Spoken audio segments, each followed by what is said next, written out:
What's up, guys? Welcome to another episode of the Gouache Universe podcast. I'm that comic book artist that discusses comics, science fiction, and pop culture news, all while changing the universe, one subject at a time. Well, we're here at the final review, season finale, X-Men 97. Of course, I couldn't have this season finale wrap up without my main man, Teddy. How you doing, man? Hey, what's going on? Okay, you feeling okay? I know it was kind of tough for you to make it through this season, all the highs and the lows and the fainting spells and the cold showers. Well, it's been a whirlwind of weeks. I can't believe it's over. And we gotta wait till the next season. Like, Yeah, I know. They're saying that I don't know. I've been hearing rumors that they're gonna have it ready. Season two is gonna be ready by the end of 2024. I'm like, come on, dude. Don't try to rush it.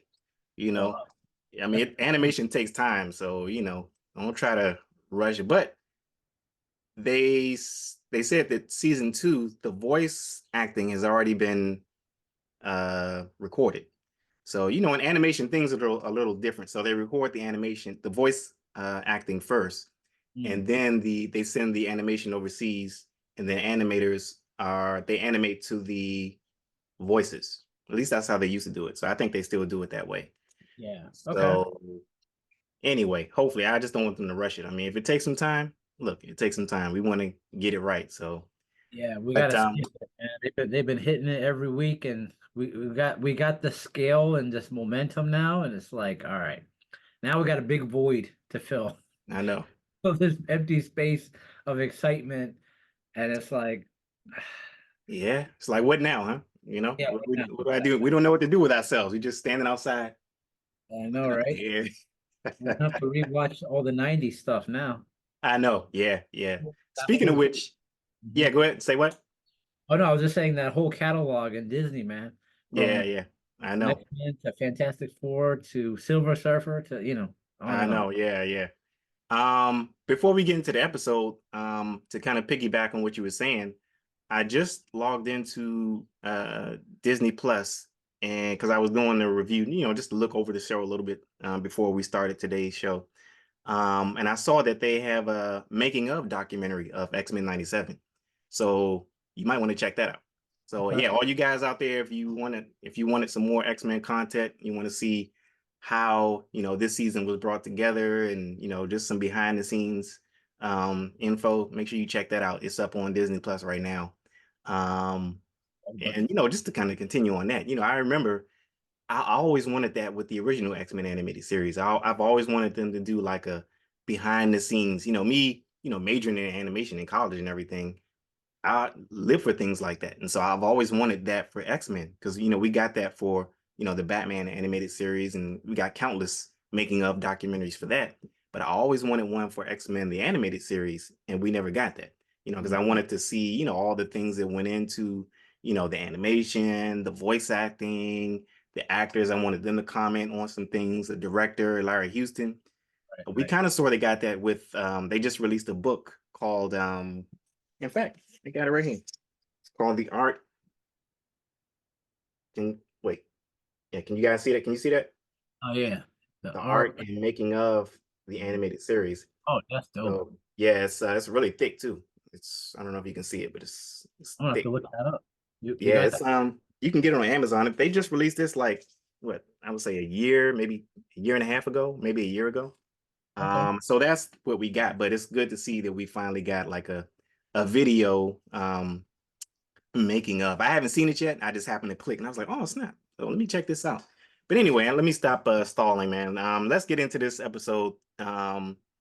Extinction is Tolerance, part three. So what did you think? What was your overall opinion of this episode? Did it stick the landing? Did the climax, land properly for you? Did you like it? Did you love it? Were you jumping out of your seat like me?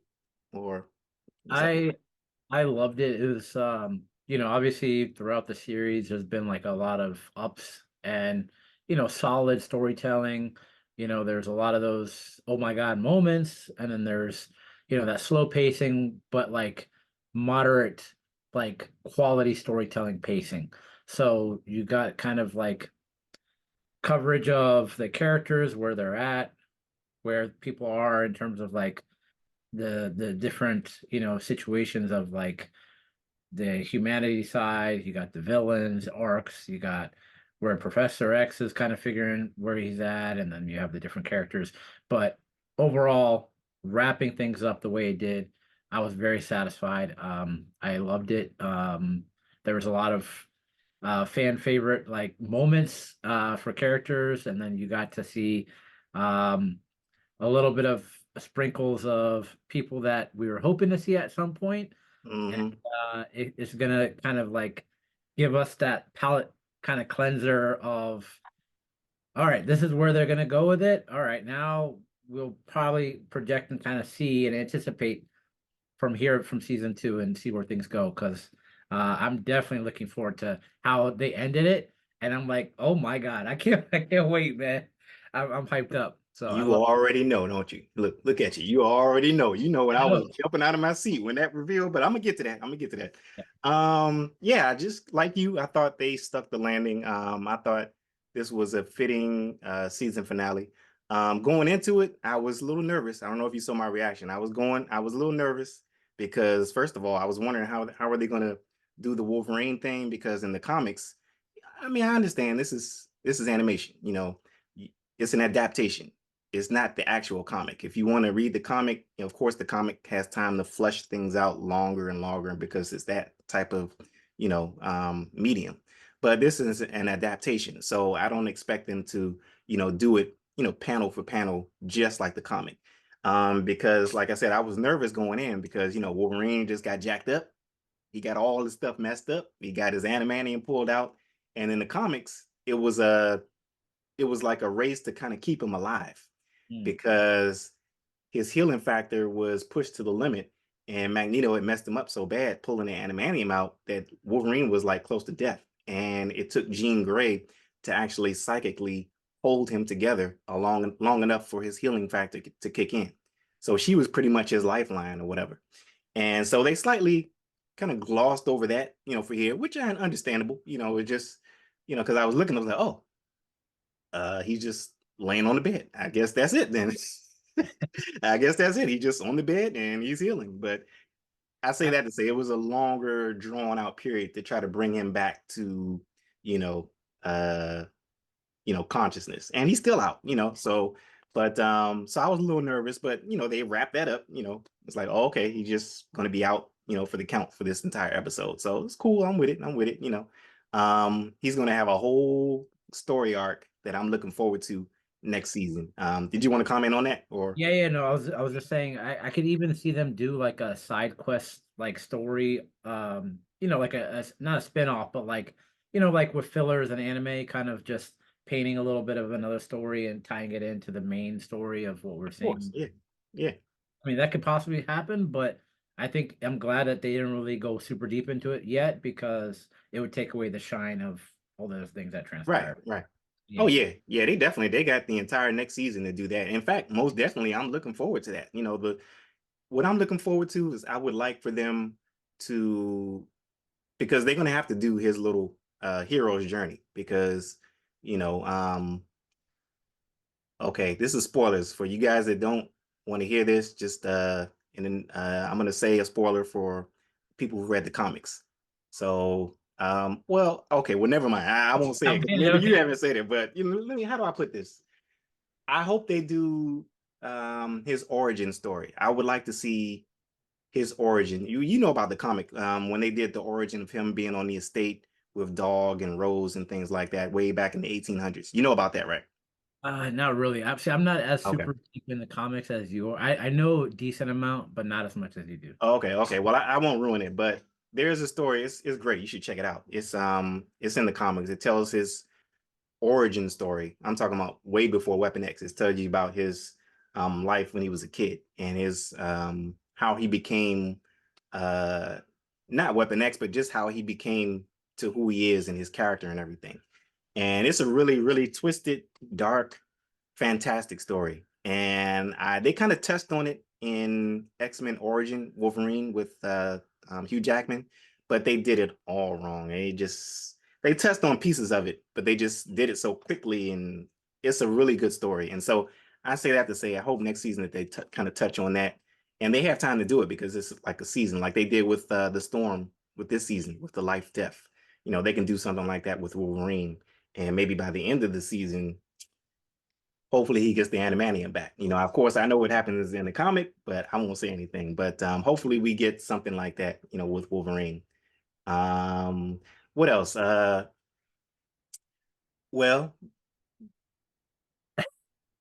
I was a little pissed at Rogue, you know. I was a little pissed at Rogue. You Yep. you you I witnessed saw. I saw. you Hey, witnessed my fiery address, we so to call. speak. Can I call that the onslaught version of Gouache that came out last week? I love that. That was like the Dark Phoenix version. I was like, for this, maybe we'll see that next time. Shoot. Well, hopefully that he don't we don't have to see Gouache do that again. Yeah. You know, but I was old Gouache was driven to, you know, that's what happened. You know, you get angry at your family and then, you know, you make up, you know, and And you that's know, good. That's good writing right there. It got you wrapped up. You know what I mean? And you got yeah, a 180 on the character and in the situation that's happening. So yeah, yeah. that's great. But you know, no, notice it wasn't an emotional rant. You know what Mhm. happened? You said, "Hey, Gouache," because what did you say? You said, "Hey, Gouache, let's talk about this right now." I was like, "Nope." Gouache said, "No, we're not gonna do this. I'm gonna get my calculated thoughts. I'm gonna go back, you know, get my thoughts together, and then I'm gonna come back and say what I gotta say." It wasn't an emotional rant like Magneto and Magneto and Rogue was doing all season. But hey, look, all is forgiven. You know why? Once Rogue hit that thunderclap, that was all her brother needed to see. She hit that thunderclap like that. I was like, you know what, Rogue? You all right with me. You all right. You know, you are. And for the guys out there that's talking about, you know, she didn't have that junk in the back of the trunk. Old Gouache noticed that too. When she was giving it to Bastion, I was like, oh, okay. So they kind of redeemed themselves a little bit, you know, just a little bit, you know. She definitely handled her own, man, Yeah, and yeah. got at the haters a little bit there. So Yeah, yeah, but you know, like I said, that's how it is. You know, you get angry with your family, and then you know they do some things that you don't like. You know, you say what you got to say, and you know everything's back to normal again. So I'm glad that she was able to have that moment where she was able to really release on her things that she wants to get out, everything that happened with Gambit and all the rage and everything. I really felt it when she was going at Bastion and everything. I felt that she really put her all into it, and she directed. If you saw my reaction, that's what I was saying. I was like, now that's what you need to be doing. You know, you need to direct your anger at the right person, direct it at the right target. yeah. Don't turn on your family. You know, that was my only issue with Roll. But hey, look, girl, I forgive you, girl. You all right with me. I forgive you, you know. So you did your thing, you know, and everything is everything. But yeah, so what did you think about oh go ahead. Do you want to say something? Oh no, no, no. Go ahead, go ahead. I think I don't want to step over the No, next. no, no, no, no. Well, I was Uh, just gonna say, what did you think about the Jean Grey Phoenix thing and her rising up and everything? What did you think about that whole scene or whatever? So I kind of called that, I think like right before this episode. I was like, watch, Phoenix is gonna rise out of that. Um I mean, we got to see it in the beginning of like the intro at couple times, right? So Yeah, we did. what a Yeah. foreshadowing that happens there. So I'm like, there's gonna be a point we're gonna see Phoenix return. So I was Mhm. like, with this kind of level of threat and Bastion and the Sentinels and all the things that are happening, it's like, okay, we need some heavy hitters now, man, like to help out the Mhm. guys. And she came through, man. She Yeah. freaking like took the thing, the strap around his neck or whatever, and put it back Mhm. on him and Yeah. get everybody back to normal. And then she freaking got sinister and took out like whatever obsolete DNA and genes out of him. I was like, what the? I This, know. this is some OP Phoenix stuff right here. Only Yeah. Phoenix can do this kind of stuff. It showed the kind of scale, upper tier power she has. Mhm. And then you got to see like Sinister in his state of like what he would normally look like if he didn't have Yeah. all the manipulated genes in him. Oh, It pathetic. reminds me of I don't know if you ever saw Naruto, but like Orochimaru, he was like this kind of like mad scientist, kind of similar to Mr. Sinister, Mhm. but he altered his DNA and everything, and you really didn't get to see what he really looked like, and that's kind of gave me a little bit of Yeah. reminiscence. So Yeah, she pretty much owned Mr. Sinister. Yeah, I was like, I don't be crying now. Oh, please, please. I don't cry now. You done messed up. Hey, Sinister, you done messed up. Mhm. And she pulled that DNA out. I was like, wow.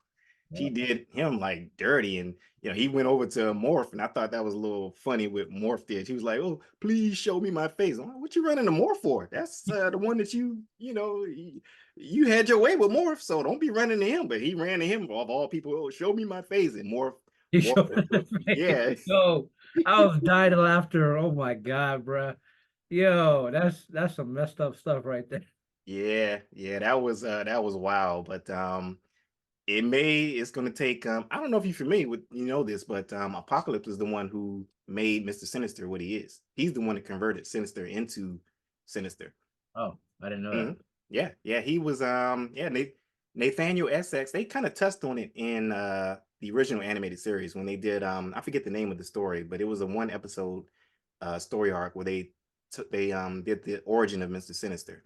And it was this whole thing about how he was persecuted. He was a mad scientist. Well, not mad scientist, but he was a scientist in his community. I think it was like in the 1400s or something like Yeah, that. no, I saw that episode actually recently, but I may have Okay. missed because like he was doing a lot of testing of natural Right. selection and dark Right. all that. Right. And at the end, I think if I recall, at the end there was like a tease of Apocalypse, if I'm not mistaken. But I know in the comics, he went to Apocalypse, and Apocalypse is the one who converted him into, his appearance. And really, when Apocalypse gets a hold of you, you convert it into your final form or worse state or whatever, but more powerful or whatever. And so maybe they'll touch on that. Maybe I don't know, Apocalypse, he may come back strong next season. I mean, this was all about Magneto, Yep. the fight against humanity, and Bastion and everything, and Xavier. But next season, I think is going to be really, really Apocalypse heavy. You I know, hope so. He's yeah. one of the gangster villains out there right now, man. Oh yeah, man, Apocalypse. But let's save that for last. What else? Speaking of uh Apocalypse and transforming and all that stuff as well, Bastion grabbing Cable's arm and then like come on, man, like him like using the techno organic virus to kind of just evolve or ascend or whatever Yeah. to whatever form he was at. I was like, where's the Digimon music? I was like, play some Digimon. It's like just evolved or like into a Pokemon. I was like, yeah, actually it reminded me of gargoyles. If you ever seen gargoyles, remember Yeah, the yeah, yeah. Goliath and the robotic like gargoyles that the dude had created. He because he had the wings that were like robotic and everything and Right, right, right. yeah, but yeah, I know. I was like, wow, man, you can get all that from that arm. I'm like, woo, that's some serious OP power right there. And then to add insult to injury, he beat him with it too. He took his arm and then started backsmacking him with it. I was like, damn, damn, Cable, that gotta be a big L for you, man. Somebody to take your arm and then beat you with it. yeah, But Bastion though. yeah, but yeah, so that happened, and then of course, we get up on Asteroid M, and the Magneto protocols are launched and everything, and Bastion goes up there. Rogue gives him a piece of his well, she hands it to him a little bit.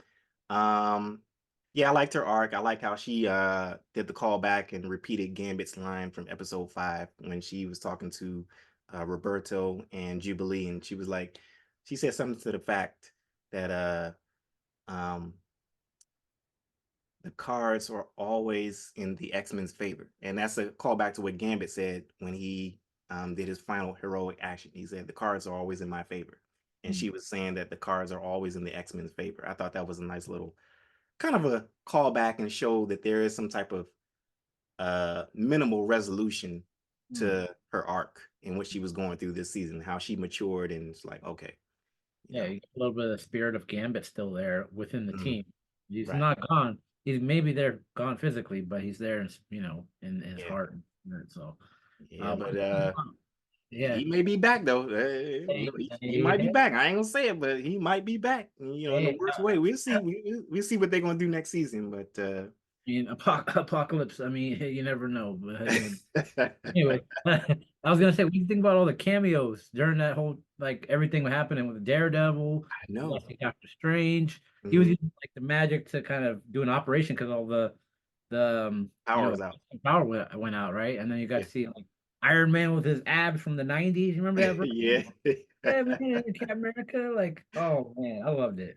Yeah, Like, T'Chaka. And so I guess that's the question. I guess that little trivia has been resolved because in the original animated series, Black Panther made an appearance in, I think it was the episode with Storm and the Shadow King.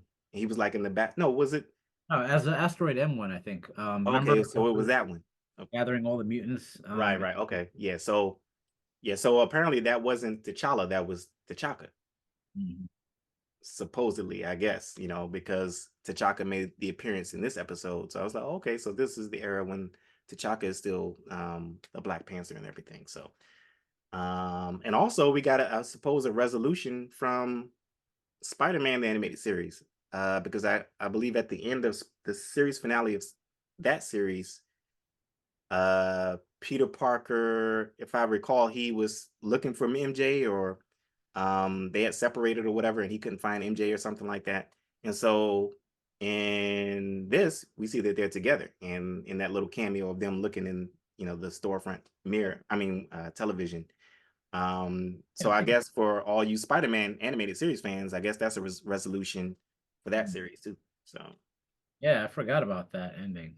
yeah, Um, yeah, I know it's been so long. uh, yeah, and then Silver Samurai. I was about to say Silver Surfer. Silver Samurai Yeah, again. I'm like, is he gonna say something? Like, and I then know. you got to see Omega Red, you got to see Psylocke, you got to see Mm-hmm. Cloak and Alpha Dagger. Flight. Yeah. Mm-hmm.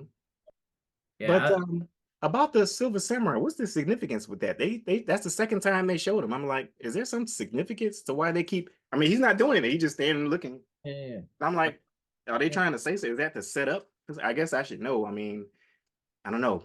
In the comics, I don't know. I don't know what the significance of them concentrating on him, just looking over the city. I don't know. Understand why they did that? Maybe they're gonna have him like unite with Wolverine at some point, help him get his Maybe, I don't know, maybe maybe. I don't know if they're gonna unite, but I don't know. not unite, Maybe. but like cross paths again. Right, right, right, right, right. Uh, Yeah.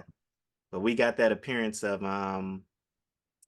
of course, I got to talk about Cyclops, and I was looking for that optic blast, that huge optic blast, and after he had his conversation with Cable in their last goodbyes or whatever, I thought that was nice too. That whole scene of him and Jean Grey saying goodbye to Cable and everything, and they having that type of family resolution and everything. I thought that was really good, and it was also a foreshadowing, of course, of things to come, as we saw in the end credit scenes or the ending scenes of them being in the future.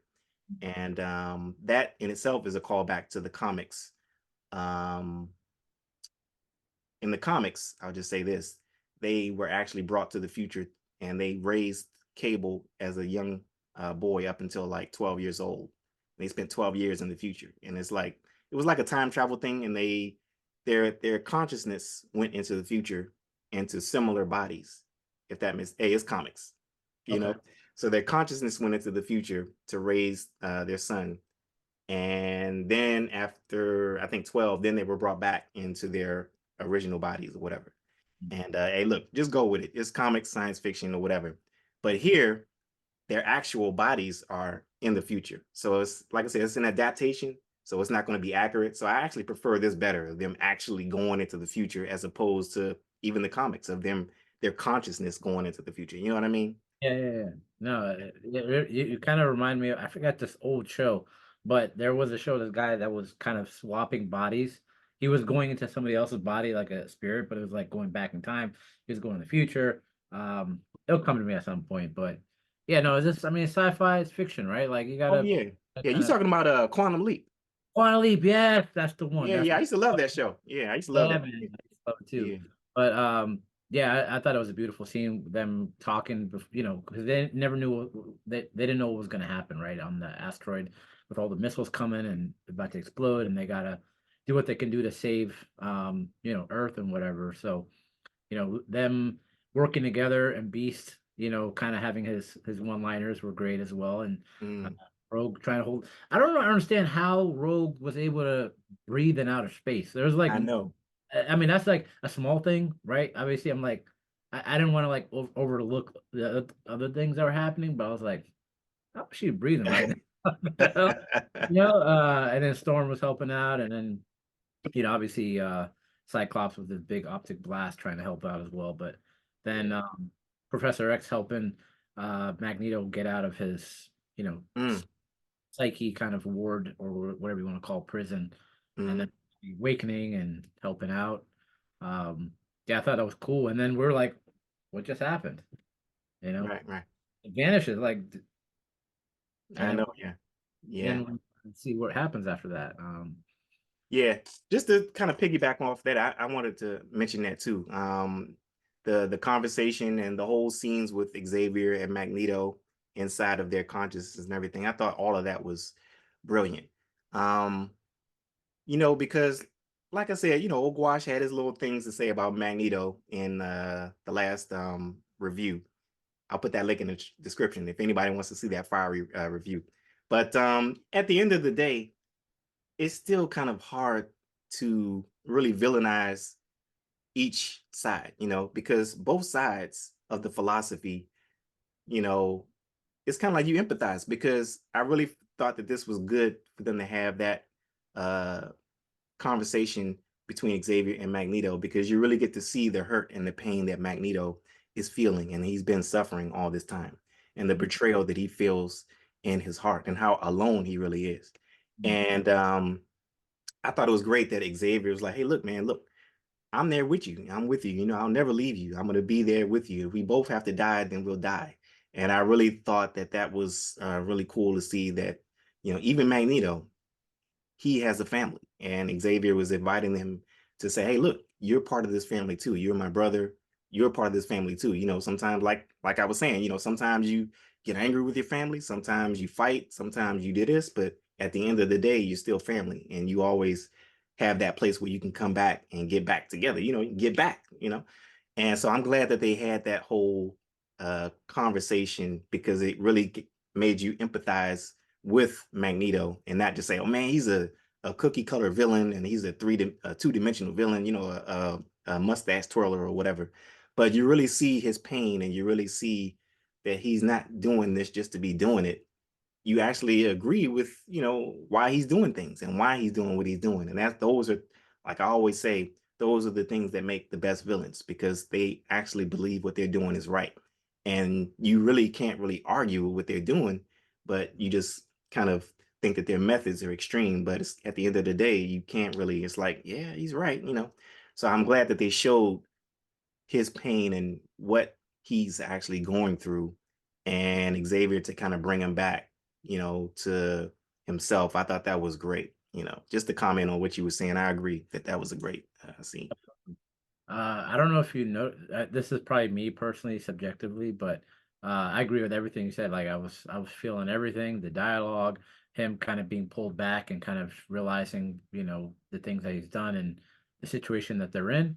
Um, but at the same time, like I was like, the animation seems a little different. I don't know if that was just me personally, but it reminded me a little bit of X-Men Evolution. Um, and then also the bar scene also kind of reminded me a little bit of X-Men First Class when they were kind of like I think there was at least one or two scenes where they were in a bar and I was Yeah, like, yeah. I think they're kind of picking a little bit of certain things from different movies and shows and so I appreciated that a little bit and I was like, Hmm.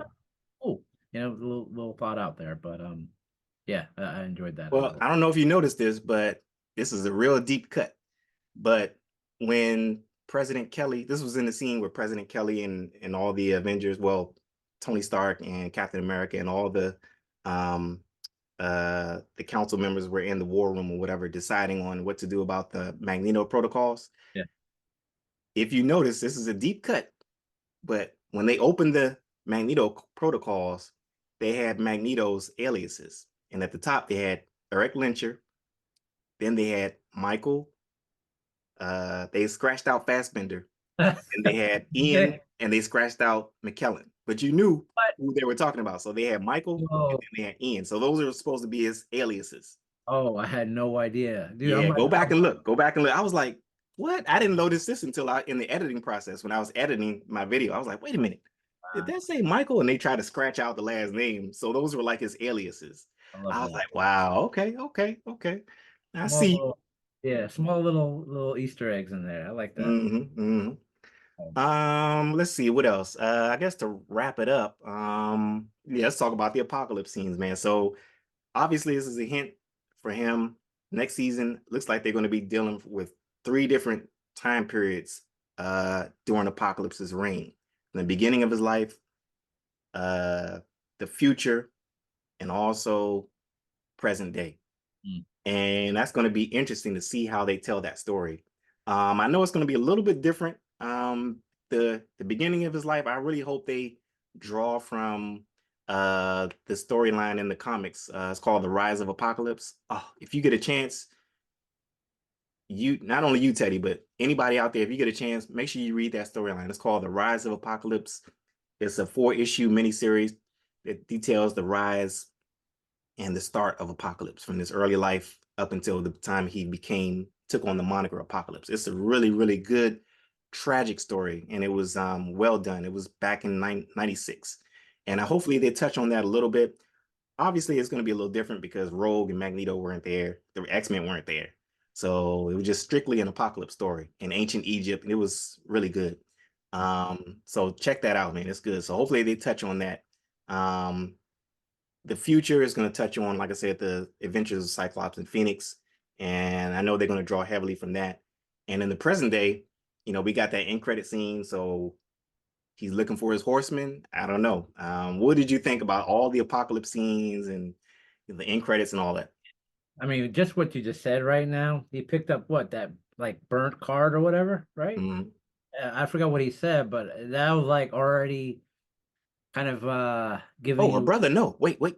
A brother, know what he said. Let me break it down to you. I'm going to Oh break yeah. it down to you. He said, so much death. No, Oh, wait, he said, oh, my children, so much pain, so much death. And then he started smiling. I was like, oh, here we go. Here we go. yeah, Here we man. go. That's Anyway, apocalypse. that's what he said. But go ahead, go ahead, go ahead. Yeah. No, no, we're I'm gonna tell you right now. You hear it first from me, okay? Gambit's coming back. I'm gonna tell you right now. You're not gonna see the Gambit that we know.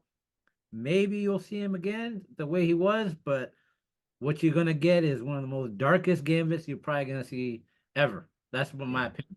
yeah. And we're gonna see why Apocalypse, in my opinion, is up there as the greatest villain of all time. That's all I gotta say about Apocalypse, okay? And I hope that we get to see some celestial technology or potentially a celestial. That is what I hope for because I want to see that stuff, man. Correct me if I'm wrong, unless they change some stuff. I remember that part of his origin is that in order for him to kind of elevate in it in terms of his abilities and things like that, he's using celestial technology. Correct me if I'm wrong. Oh yeah, yeah. Kang was heavily a part of his origin. Kang the Conqueror came back in time and posed as the Pharaoh. Mm. And because he wanted Apocalypse, he was looking for Apocalypse, and he wanted Apocalypse to be uh his heir. He wanted him to be his apprentice, kind of like a Darth Sidious, Darth Vader type thing. And he's the one that brought that celestial equipment. And of course, I won't give it away in the comics, but things went south. Apocalypse got a hold of the celestial equipment and he amplified his powers um, to the 10th power. He was already powerful without the celestial. That was his mutation. He can get really big. He can change his form and stuff like that. And he was really strong. But when he got a hold of that celestial, that was like that blue magic. That was like, he got a hold of that. Oh, that really took him to a whole nother level. But and we got a little taste of it because remember, I don't know if when they did the grand landscape shot of Egypt, they showed this big dome and it looked really mechanical or whatever. Yep. So that could have been, I don't know, that it wasn't in the comics, but that could be somewhat a part of that celestial equipment. So I don't know if Kang is already there Are they Mm, going to go with the Kang storyline? Because Kang, he's heavily a part of the MCU right now. So right. I don't know. X-Men could be helping him, at a young stage and get him to eventually overthrow Kang at that point. Who knows? We'll see, I guess. But Yeah. Mhm. yeah, and then the future version of where Cyclops and Jean end up as well. Yeah. I don't know if you want to explain, but I was like, I had to Yeah, put stuff I down. won't give it away because, like I said, I know too much. I know too much, and I don't want to ruin it for people, But that's going to be a good story too. Um, Ascani son, the Clan Ascani storyline with Mother Ascani. Oh, I won't say who that is, but it's a really important character in the comics. I won't say who it is because I don't want to ruin it for people. But Oh, and then yeah, Forge. Sorry, say again, say again. and then Forge. That scene with Forge, he was looking at the Yeah. bulletin board, the spread layout of. Yeah, yeah. That's gonna be, I don't know. Did you notice Kitty Pryde was up there on the Yeah, Kitty Pryde, Iceman? because that's like from the comics too. Like there's like a little bit of iconic shot of like wanted, deceased, off world, missing, Hmm. whatever. Yeah, yeah. Yeah, and I was then like, yeah, first of all, like, Bishop, where you been all season, man? How you just pop up out of nowhere, dog? Where you come from? You just pop up at the end after everything is over. But all right, whatever. Look, if you're gonna be chasing, rushing through time to regather the X-Men, all right, whatever. I wanted Bishop throughout the entire season. I didn't like that bait and switch, but whatever. It's all good. yeah, it's all good, man. Hopefully, we'll get a lot more of him and time traveling next season. Yeah. So to wrap this up, your overall opinion of the show and what did you think? Well, I already said, but what's your rating, I guess, of the show? Of Uh, this season finale out of 5. Out of five, I give it 5 out of 5. I thought it was solid. I Yeah. mean, I don't really have any complaints except for just that outer space breathing part, but that was about Yeah. beyond that. I mean, it was solid like all the other episodes been. They've Yeah. been a great job of executing on the characters, the story, Yeah. and giving shine to everybody. So I loved it. Yep. I give it a 5 too. 5 out of 5. But yeah, man, it's been a pleasure you doing this reaction these reviews this season. Now remember we got the recap where we talk about the entire season. That's going to be a little bit later.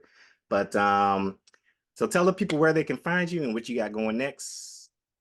You can just find me on Instagram at tbiz158.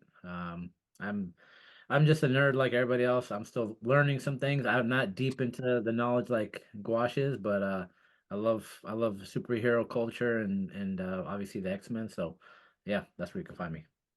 Yep. And of course, you can find me on all the interwebs, including the dark web at Gouache Universe. And I really enjoyed the season. And like I said, 5 out of 5. And until next time, I'll see you in the universe.